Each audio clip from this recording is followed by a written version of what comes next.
സംസ്ഥാനത്ത് അവയവമാറ്റ ശസ്ത്രക്രിയകൾ ഫലപ്രദമായി നടപ്പിലാക്കുന്നതിനായി കേരള സർക്കാർ ഉപദേശക സമിതി രൂപീകരിച്ചതായി ആരോഗ്യമന്ത്രി. സംസ്ഥാനത്ത് ആദ്യമായാണ് ഇത്തരമൊരു സമിതി രൂപീകരിക്കുന്നതെന്നും ഇത് സംബന്ധിച്ച് വിജ്ഞാപനം പുറപ്പെടുവിച്ചിട്ടുണ്ടെന്നും ആരോഗ്യമന്ത്രി വീണ ജോർജ് പറഞ്ഞു.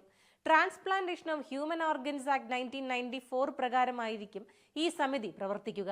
അതോറിറ്റിയെ സഹായിക്കുകയും മാർഗനിർദ്ദേശം നൽകുകയും ചെയ്യുക എന്നതാണ് ഉപദേശക സമിതിയുടെ ഉത്തരവാദിത്തമെന്ന് മന്ത്രി ചൂണ്ടിക്കാട്ടി. അവയവദാന നടപടിക്രമങ്ങൾ കൂടുതൽ സുതാര്യമാക്കുന്നതിനുള്ള നടപടികളും പാനൽ സ്വീകരിക്കുമെന്നും പറഞ്ഞു. 2 വർഷമാണ് സമിതിയുടെ കാലാവധി. ആരോഗ്യ അഡീഷണൽ ചീഫ് സെക്രട്ടറിയാണ് സമിതിയുടെ അധ്യക്ഷൻ. ആരോഗ്യ ഡയറക്ടർ മെമ്പർ സെക്രട്ടറിയായും പ്രവർത്തിക്കും.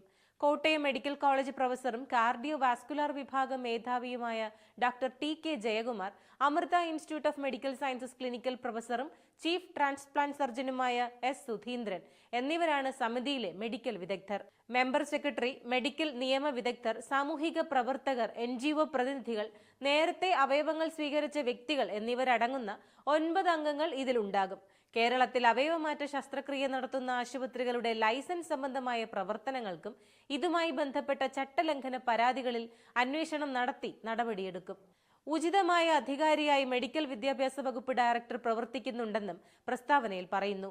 സാമൂഹിക പ്രവർത്തകരായി പൊതുജനാരോഗ്യ വിദഗ്ധർ doctor V. Ramankutty, doctor Khadeeja Mumtaz, നിയമവിദഗ്ധനായ റിട്ടയർഡ് ജില്ലാ ജഡ്ജി M. രാജേന്ദ്രൻ നായർ, മറ്റംഗങ്ങളായി തിരുവനന്തപുരം മെഡിക്കൽ കോളേജ് ഓഫ്താൽമോളജി മുൻ പ്രൊഫസർ ഡോക്ടർ V. സഹസ്രനാമം, അവയവം സ്വീകരിച്ചവരുടെ പ്രതിനിധിയായി ലിവർ ഫൗണ്ടേഷൻ ഓഫ് കേരളയുടെ സെക്രട്ടറി MK മനോജ് കുമാർ എന്നിവരെയും നിയമിച്ചിട്ടുണ്ട്.